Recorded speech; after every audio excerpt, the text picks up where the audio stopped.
Clarence, my phone here. 8 million people are going to be watching Thursday out there.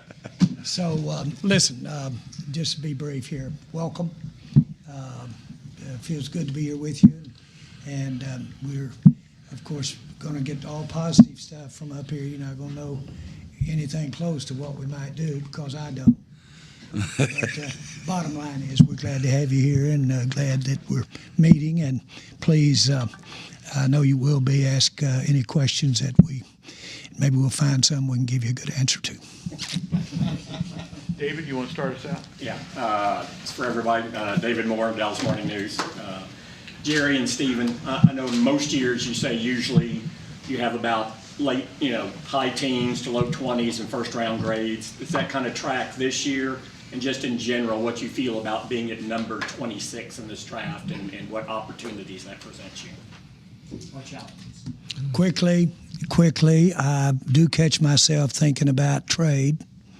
And we've done some of that when you're trying to get a higher value or get more points. The best drafts we've ever had since I've been with the Dallas Cowboys in draft points, we had over 8,000 points per draft for 3 years. Clarence, you wrote an article on my drafting around here, and which is fine. But the point is, the article was fine.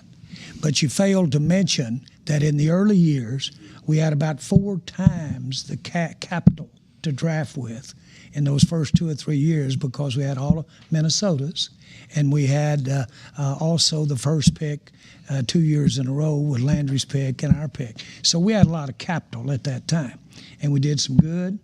I traded a 2 for Lonzo Highsmith, and he never touched the field. We did some bad. So the point is, it doesn't just happen on draft day with that. But relative to our capital, when you catch yourself at the bottom of that draft, it's only natural to think about, boy, might there be something there? The problem is, if that phone's not ringing, that's me calling. It's an old country song. And so the point is that somebody's usually got to call you to make that happen, so you don't know here today on Monday. Stephen, do you have about the same number of first-round picks that you normally have? Yeah, that's still to be determined. I mean, we're still tweaking, and we're gonna, have some things that we're still working on as we move forward. But I think in general, it's going to be, fairly close. What was the number you used, David?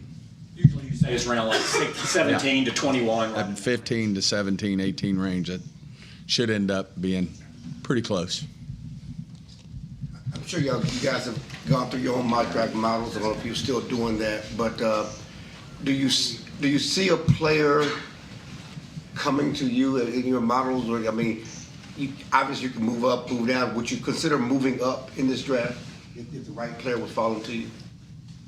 Well, I'll start that off, but with this. The problem is the players I'm looking at, if they get to us, we've got a few warts on them. And so how do you get to you? And so you've got to think in anticipating what you're going to do.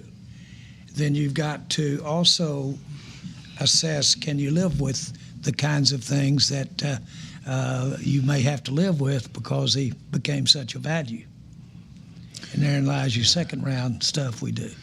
Yeah, can you live with that? Yeah, I just feel like we're picking at 26. It's just so difficult to know right now. I mean, you got to kind of let the draft play. Well, I know that takes hours. So you got plenty of time to be talking about it as guys are coming off and guys are starting to fall that you might like. I mean, not unlike what happened with C.D. Lamb a couple years ago. I mean, you really don't know till it happens. You can read all the mock drafts. You can see all the things that maybe were officially polled quietly by other general managers, but you'll never know till you're there. And then, that's where being nimble and being able to make quick decisions, Jerry can make a quick decision if we say, hey, here's an opportunity, and oh, by the way, it's a guy we had quite a bit higher than where he's fallen to now. It might be worth considering giving up something. Well, I made one on Manziel a few years ago, and that didn't go so well. That right there, so there's one a decision. Exactly. But he said, "Am I going to have to pick up the phone and start calling, or are you going to do it?" But the point is that I think they got a roto system almost this time of the week, and maybe the next 3 or 4 days, we may be interested in going down, or maybe up. Or we might sit there, but keep us on your mind. By the way, most teams calling right now, they wouldn't offer anything concrete anyway. No. Hey, if our guy's not there, would you be interested? I mean, everybody's getting those calls. If our guy's not there, would you be interested in moving up? Would you move up if your guy's there? We want to move down regardless.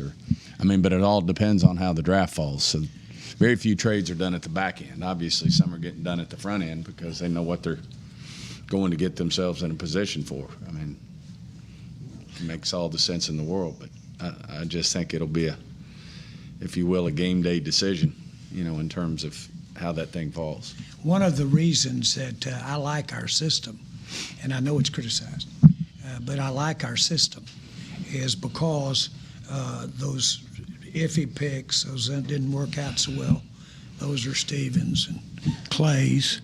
And the point is, you really don't know who picked, and so you don't have to cover your butt as far as your job. And so I know that's criticized by structure, but it also has its advantages too. And I've seen it win for us and get something big, and I've seen it kick us. Calvin Watkins, Dallas Morning News. Along those lines, the draft can be so unpredictable. How can you, especially in front of you, how can you be prepared for something like that? Because you don't know what might happen. You've gotten new players because something happened that you didn't expect. I would say have your board in order. I mean, that's how you get prepared. I mean, as long as you feel confident about your board, what other people do, I mean, it affects you. It takes options away. But as long as you feel very comfortable as those guys fall off, your best guys are the guys that you have remaining on your board, then you feel very much at peace that you'll be just fine. But we'll obviously role play those scenarios, and you do the mock drafts, and there's value to that. But at the end of the day, if you got your board in an order that you feel really comfortable about, in proper order, then end of the day, I think you feel pretty good about what the outcome is going to be on draft day. The real world is that when we get there at 26, you'll see that everybody had them fixed about like you had them fixed. No secrets. Brad Sham, Cowboys Radio. Jerry, you talk about guys falling have warts.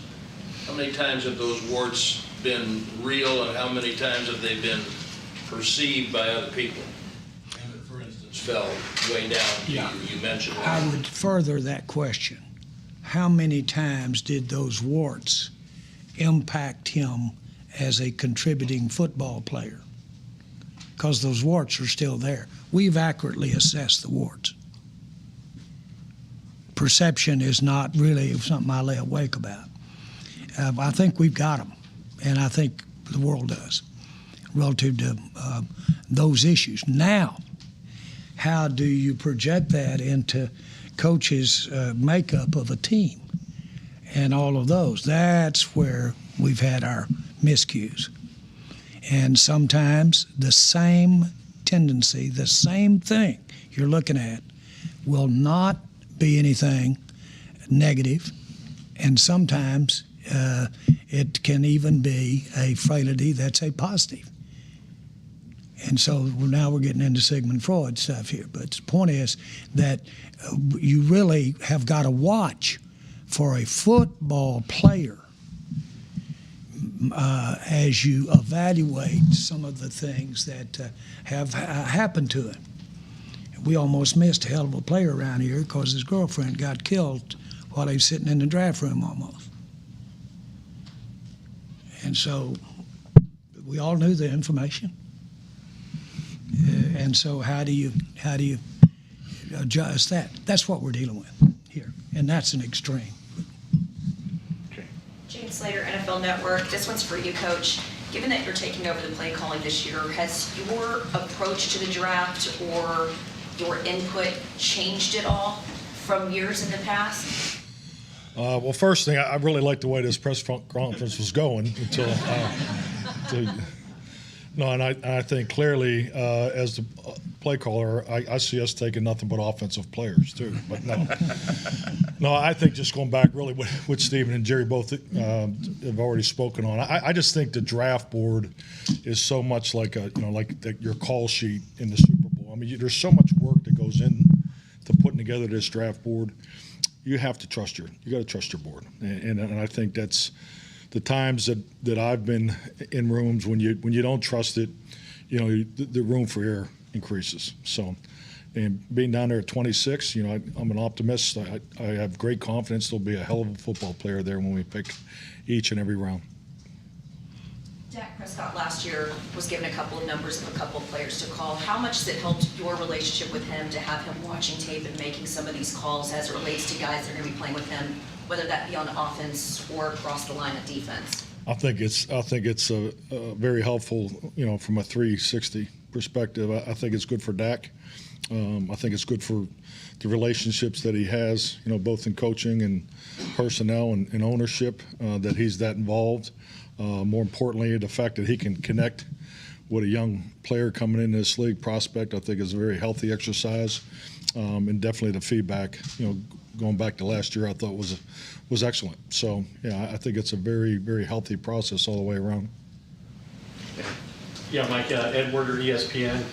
There's a lot of interest now in the quarterback evaluation part of this with the S2 cognitive test. And I'm wondering, first of all, do the Cowboys subscribe to that? And secondly, how do you use it? How important is it to you guys in evaluating quarterbacks? Contractually, how are we with S2, Jerry? I want to make sure I don't get. We're fine. We're fine? Okay. Yeah. Deja blue? Okay. Yeah. So, it's an excellent tool. I've been very impressed with it. Obviously, on the origin and the research that goes into it. And I think Will McClay and our staff, we have a very strong connection over there. Actually, they came in and did some work in-house here. So, but yeah, I mean, it's another tool. It's another tool in evaluation. And but I think just like anything, I know as a coach, you don't want to get too far away from the video. I mean, the personality, the emotional IQ, the mental IQ, the football IQ, all those things are important. So I think anytime you can gather more information, it's helpful.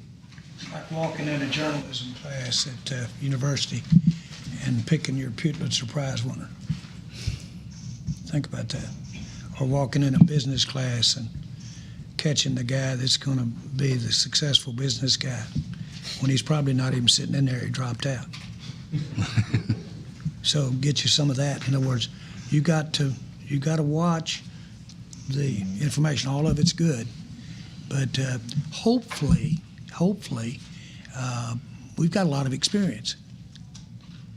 I personally have been doing this 32, 33 years. Mike's got a lot of experience. Will's been in it 10, hasn't he? Every bit of 10, yeah. 10 years. 15. My point is we've got experience, and that has a emotional aspect to it too. We've been bitten. And so that one reminds you, boy, have I seen that before? How did that go? So it can be good or bad. When we first got here, we had all these draft picks. We could cut and shoot, and we did. And we used a ton of them. And we were able to put together a hell of a group with 8,000 points a year when you average about 2. We had 2 years in a row of 8,000 a year. That'll help you build a champion. Back to Gene real quick for follow-up. Jerry, you haven't moved up in the draft and made a big splash in almost a decade. Why has your philosophy changed on that? Is that because of the draft and develop and the importance of the picks? Or is that because you guys just have more information in the room these days and realize that some of the splashes aren't necessarily worth it as it relates to giving up, let's say, a second-round pick if you were to do that in the first round? Well, I'll speak for my staff. Stephen's, as I mentioned, very influential on some of those earlier ones. But I'm kidding him. But the bottom line is this.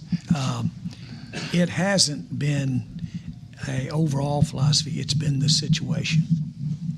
And there is a real innate temptation to improve your situation and to physically do something about it rather than sit there and wait for the gods to take care of you. And so there is a instinctive feel about making a trade. And I would say the same thing starts going with you draft-wise until you look with the experience you've had and you look over there, and when you take those 4 threes for that one, 3 threes for that one, and you also remember what's left in the third round compared to what you're giving up in the first round, and you get hand cramps and lockjaw and don't do it. So my point is the experience of that it will be all at play here. And I'm not saying maybe it's great to have somebody that's can operate without a net. Maybe that's better. But I think personally, I think we've got a great mix of reflection on past. Great. I know we have Mike. I don't want to speak for Mike, and I will, though. He's got more input here than they had at Green Bay. Okay, and then let him expound on it. But I've always wanted coaches to be involved with us in a big way, and he had everything to do with getting Lamb. Mike did, and so from that standpoint. And I think that's a plus, by the way, too. But my point is that I think we've got a great combination. I'm satisfied with it, and we make the pick. And if there's ever been a truer collaboration since I've been with the Cowboys, I don't know when it was. The other thing I would add, Jane, is, you just look at what we've had here, and Tony followed up by Dak. Mike had it with Favre and Rodgers. We just hadn't had the need in our minds to go up, and that's usually where you see those big trades of people going to get a quarterback. And, there's the occasional, different one where someone's going to get a big-time receiver or a big-time pass rusher. But in general, if you look at most of those big trades where they're giving up multiple picks, ones, twos, ones next year, is, for quarterbacks. And we have had fortunate enough to have a great run here with Tony and Dak, that we hadn't had to do that. Newey?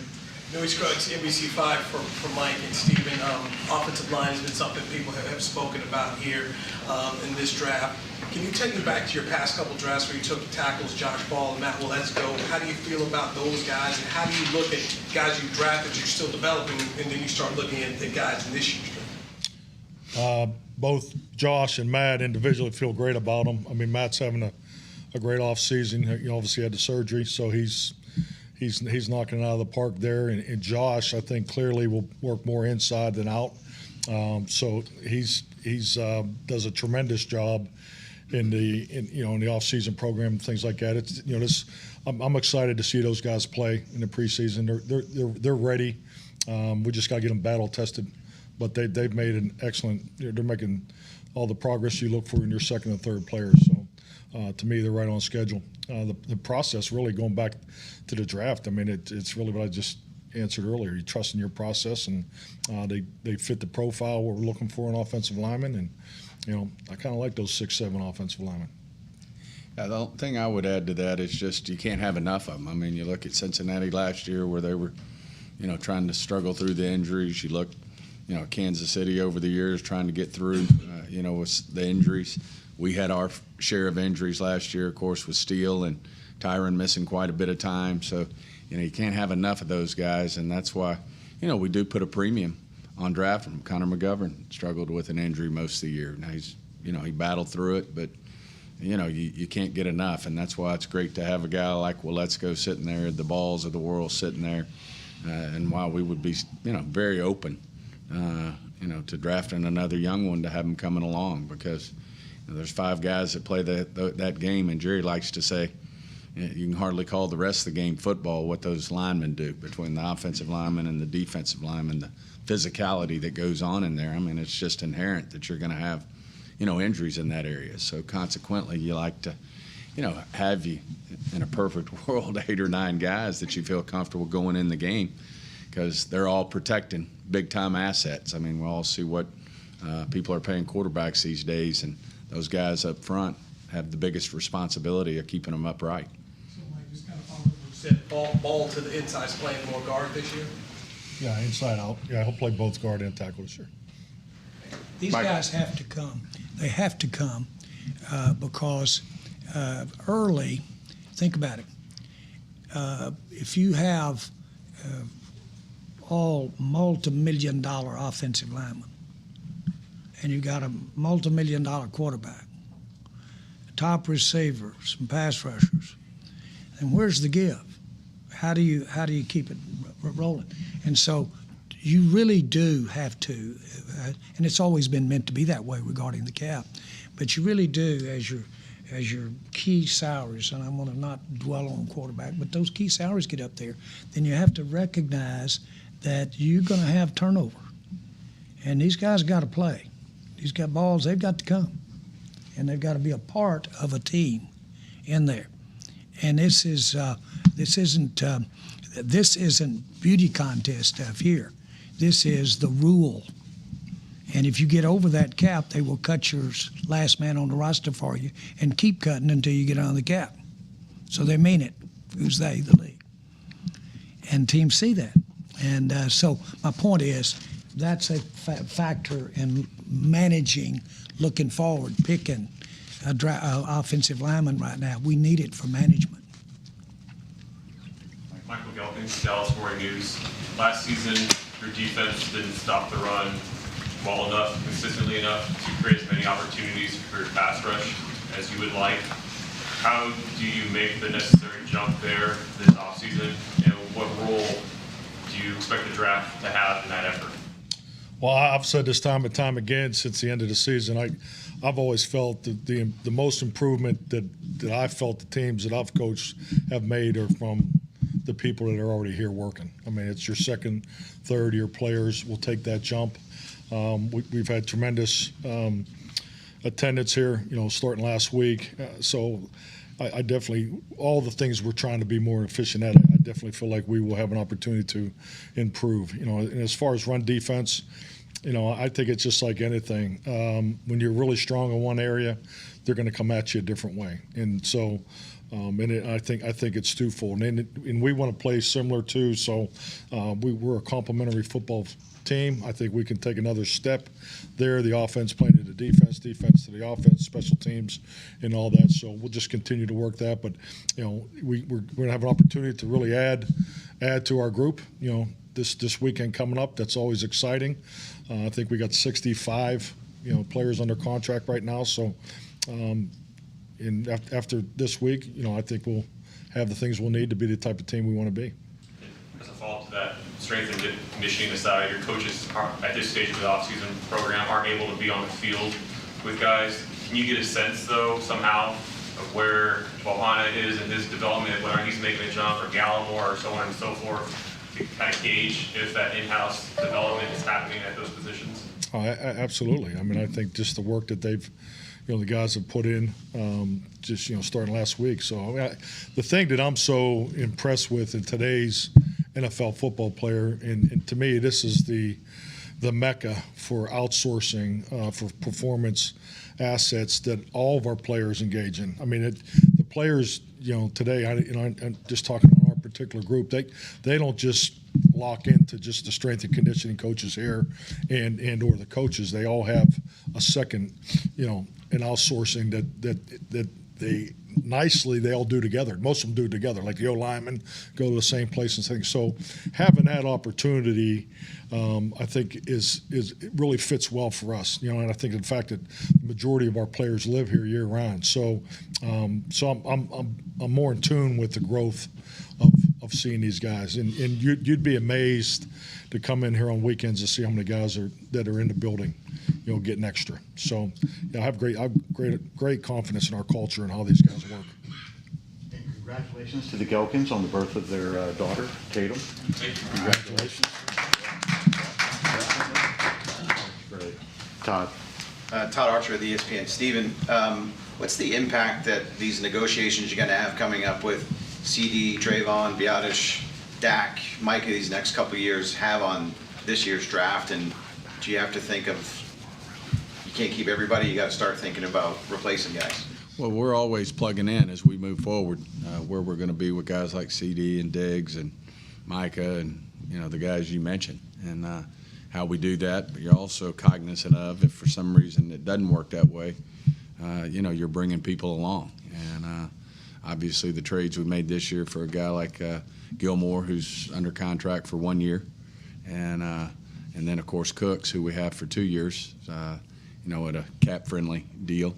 You look at those things as you start to decide, hey, where are our priorities and what can we do with a guy like CD, who we all know what his expectations will be, not unlike Diggs, not unlike, other players. And then, of course, you're always factoring in every team as their quarterback. And not just because it's Dak, every team is thinking about, who that guy is, especially, in our case, you're fortunate enough to have a guy like Dak Prescott, lead our football team.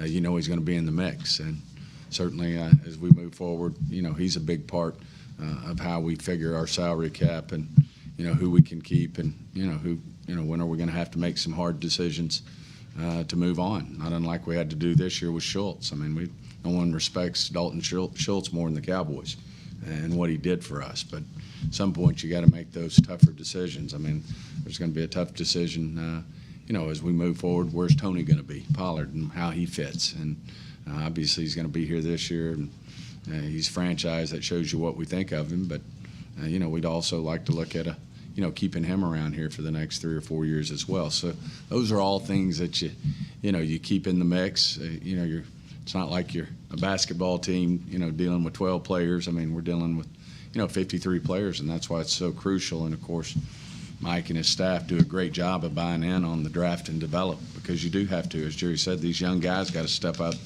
and play at some point. And, then you might have to like we have the last 2 years with Connor Williams and Connor McGovern.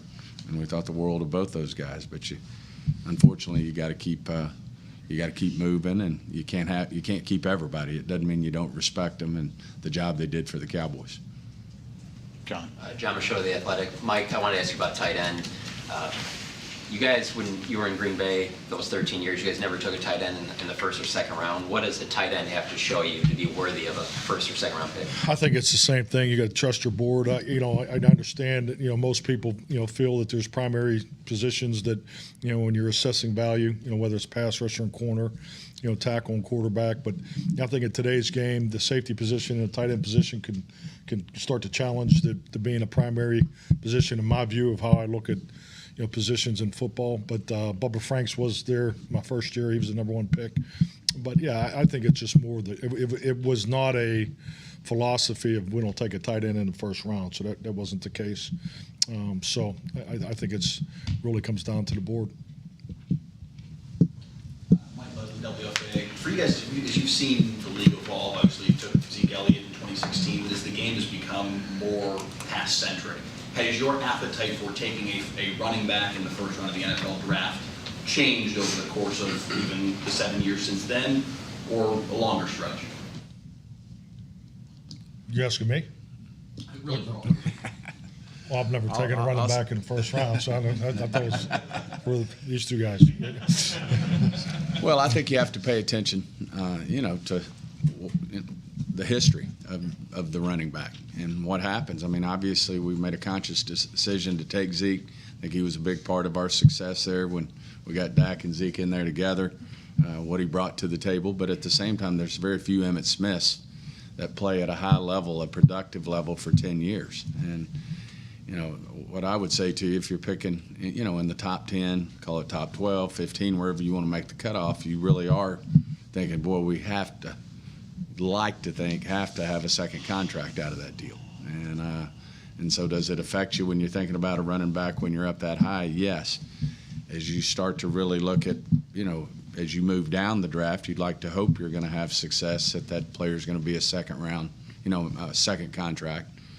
But it's, in my opinion, not as necessary that you have to necessarily get, to that second contract. And if you happen to see a back, they're at the bottom of the first, that's rare and unique, and he falls because he's a running back, then I would have to think we'd be considering it, especially if we thought he should have been picked, in the top half of the draft. But maybe because he is a running back, he's, he's fallen a little bit. And obviously, a lot of these backs can come in to the NFL and play right away and play at a high level right away. I mean, Zeke proved it. Emmett, we've been fortunate enough to have backs like that. But you can also get really good running backs. As a lot of teams have shown, you can get them in the second and third and fourth round as well. But I think every situation's unique. But I do think you have to pay attention to what, the history and how these backs progress in our league, and how many play at a certain level for 5 years, how many play at a certain level for 7. When does it really that curve start to roll over on you, if you will, in terms of the production. Jerry, how about for you? What? Your thoughts on? I'm asleep. Are we at the Cowboys headquarters today? No, seriously. What comes to my mind when we have this conversation, I don't want to be redundant with Stephen, is the physicalness and the injury factor. And you can have one and the next play not have one at a higher possibility there than maybe any other position. And so we're dealing with Pollard today, and we think Pollard's going to be great. But we also know that can change. It changed in one play against San Francisco. And so you got to keep that in consideration. Do you need 2 backs? Do you need 3 backs? Do you need one that can third one be special teams, as well as possibly would you need a fullback? And can you have some play? There's a bunch of nuances that go into this running back conversation. When you start loading up, Zeke's a good football player, still a very outstanding football. I'm going to say the word outstanding football player. He's too high for us where he was.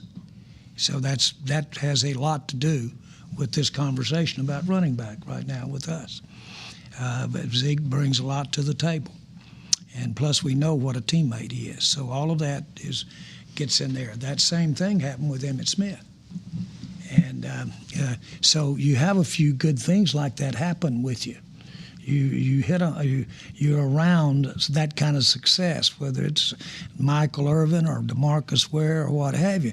And boy, that stuff sticks with you, and it's hard to get away from when you're sitting there thinking about making decisions and the impact. Of course, it helped that Emmett had that offensive line he had, and had Aikman throwing those darts out there with him too. So that's my comment on running back. Skyler Dixon with the AP. Stephen, how much of a need is running back? Well, I think, obviously we feel really good about Tony. And we're saying, it's great that he's right here. And I think we've got one of the best, in the business in Britt Brown in terms of getting players ready to go. And they feel like he's going to be, in great shape. So obviously start with him. And then Malik, I think really, coaching staff, I won't speak for Mike, but I think they were very comfortable with the job that he came in and did when given an opportunity. But, obviously you like to have minimum 3 of those guys. And as Jerry mentioned, you can have combinations too with that third one that could be a running back / fullback. But, I do think, certainly as we go through the draft, if there's a good running back sitting there, I can't imagine that he's not going to get a lot of attention in terms of us going through, what he could do for our football team. When you lose a guy like Zeke, you're wanting a young guy coming in here, then certainly, and who's to say what point that'll be, whether it's first, second, third, fourth, who knows where that might come up. But certainly a spot where, if the right guy were there, we'd certainly look at. And Mike and Coach Schottenheimer and Coach Blasco are doing a great job of kind of giving us a vision for what they would see in a complimentary back like that.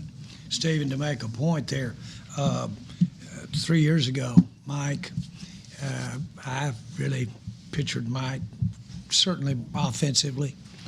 Well, he was a difference maker for me when he was talking about how great Diggs' hands were. And what Dick was, that guy's a receiver. A guy who plays the ball better than the receiver that the quarterback's throwing it to when he throws it to it. So Mike was so influential there. Well, as it turns out, I've been sitting, as we've been sitting there talking, and we've been talking about running backs a little bit this trip. And Mike's, some of his comments about some of the things that make Pollard's such an effective, how he keeps his feet in the ground. relative to those types of things. That's your coaching. That's an observation there, and I'm not trying to take away anything unique from Mike. But those nuances really come up when you're sitting there and you're on the clock and you're trying to really determine, does some of that in the air stuff, is that really as effective as you might think it is when it comes to the efficiency of making yards? And so all this is good stuff. I don't think I have ever spent a minute in a draft room, but what I didn't learn football. Mike Slater, NFL Network. We've seen the importance you've emphasized on your tight ends, a lot of 12 and 13 since you've been here. You've got obviously Jake Ferguson, you've got Peyton Hendershot, you've moved on from Dalton. What would it take for you to take a tight end in the first round in terms of what are you looking for a tight end to add on offense at this point? Well, I mean, there's really three primary positions that they play, and then obviously the fourth would be on fourth down. I mean, some call it the traditional wide, position where they're playing next to the tackle on the line of scrimmage. Their ability to be a movement player, whether it's moving in the backfield or moving along the line of scrimmage, doing some heavy lifting, and then being able to play in the third component of being displaced as a receiver. So I mean, obviously, it's just like anything. When you develop a system of offense, defense, and special teams, it's our responsibility as coaches to make sure our boundaries have the ability to take advantage of any quality player that fits a physical profile of how we want to look as a football team. So, and that's no different, at any position. So, I mean, it's at the tight end position, obviously versatility, because, I mean, as many 6'4", 250-pound men that can play on four downs, I don't think you can have enough of that body type on your team, because the way it gives you the ability to play offensively and just go to the defensive side of it, because now a pass rusher off the ball, there's more versatility there. And then you get to John Foster on the special teams. Now he has matchup ability with those type of athletes, those type of body types. So that's just a view of mine that I've always had.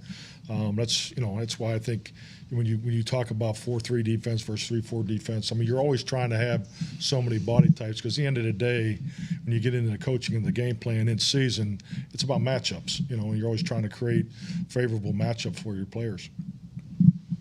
Last three. Okay. Two questions.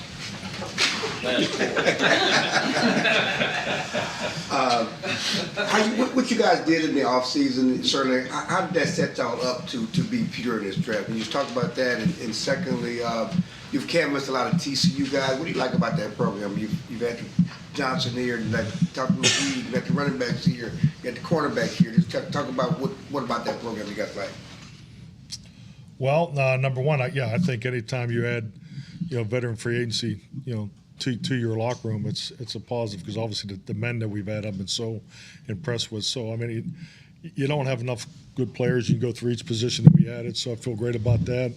TCU, I mean, just really a credit to their success. I mean, just the winning that they've done, the individuals, just going through the guys that have come in. I mean, they've all done a great job. And I'll be honest with you, the thing that's really special, and you feel it each and every year, is the young prospects from Texas. I mean, the pride. I mean, I can't tell you how much pride they have just to come here on a visit.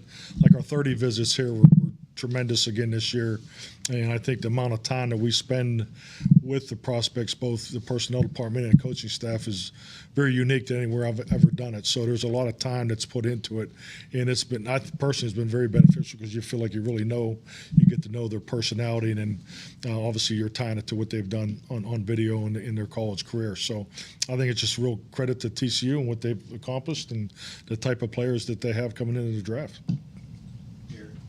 The TCU thing for me is different. I got a chance to have a Cinderella thing happen when I was a senior in college, and we went from a big disappointment, almost ashamed to go home after the season was over, and we were undefeated and won the national championship the next year. We had one guy make the All-Southwest Conference team. We had 20 make it to next year. We only added one player to the team. We went along and barely made it out of the first 4 games. And then we played Texas. Texas #1 in the nation. And we went down there, Darrell Royal went for 2, Ernie Coy dropped the ball, and we won, and we weren't scored on again, and we won the national championship. We changed. TCU, what happened to TCU and those guys have got a chance to take players with that experience. And this is arm waving, but it's got some meat on it. Take that experience and become something that they never thought because they've experienced. They were 20 when they did it. And they changed. That happens. So those guys, to me, have a keener interest from me this year. Already. Newey. For Coach McCarthy and Steven, Mike, you spoke about after your first year on the defensive line, wanting to get longer and get some heavier guys there. Do you all feel that since your first season, have you addressed it enough? Is it something you're still working on there, that D-line spot?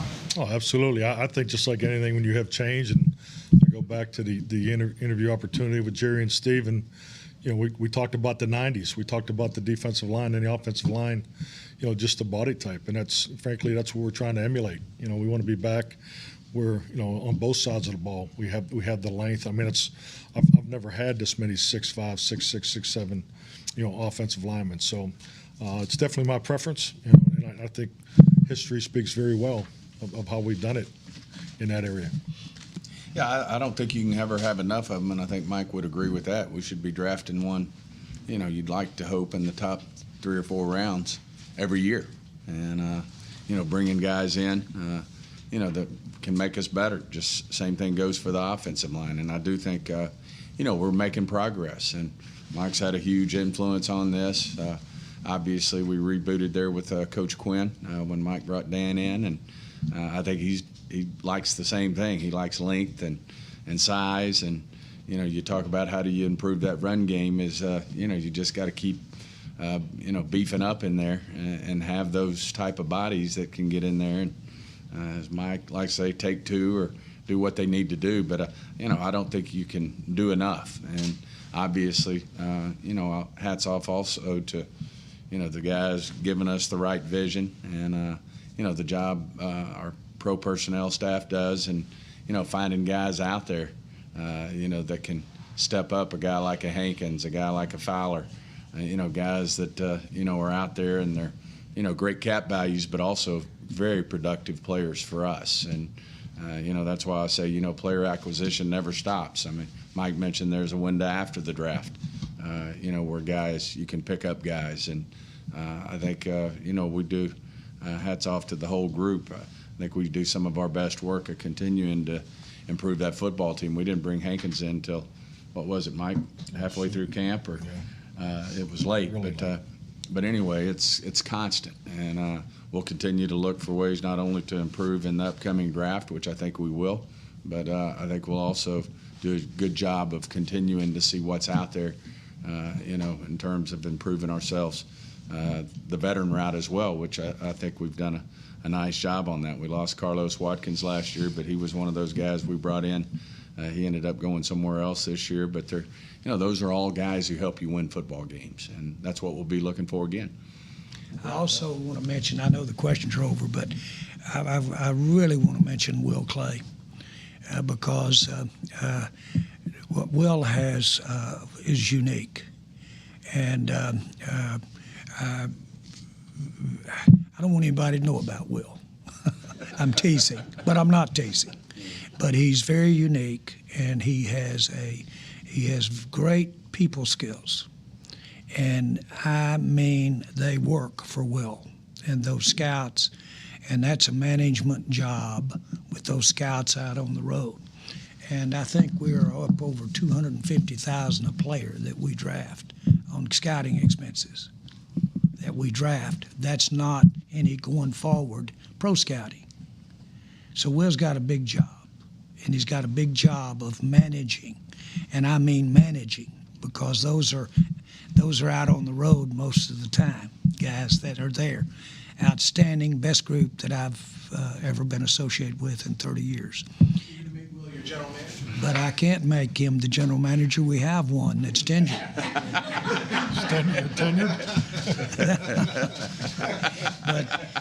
But if Will can write those checks, I might consider it. David? Stephen, just as you said, when you're at 26, you have to see what unfolds in front of you, and you never have a ideal clue on what it's going to be. But with where you are now and what you know and what your board looks like, do you feel there'll be are you pretty confident there'll be a plateau of 2 to 3, 3 to 4 players there for you to consider at 26? Yeah, I mean, it's tough to crystal ball it. I mean, we're projecting right here, David. No one knows who's going to take what. But, yeah, we'd like to think there's going to be a group of guys that we're going to be, pleased with. Now, the one year, as Jerry so artfully brought up, the Johnny Manziel year, we had 3 guys sitting there, and we're 4 picks away from picking. And they went boom, boom, boom, boom. And we lost every one of them. And so, that can happen. But you'd like to think, that we've done a good job on our board here, and we're going to feel really comfortable as it starts to come our way. Now, if we see a guy who's falling down, when we're 6, 7, 8 picks out, and, we always ask the question, what would it take to go up and get him? Does it take your bottom of the second round pick to go get him? And, we 9 times out of 10, we'll have that conversation. So Drafting's not our problem. Coaching is. he's got to get everybody.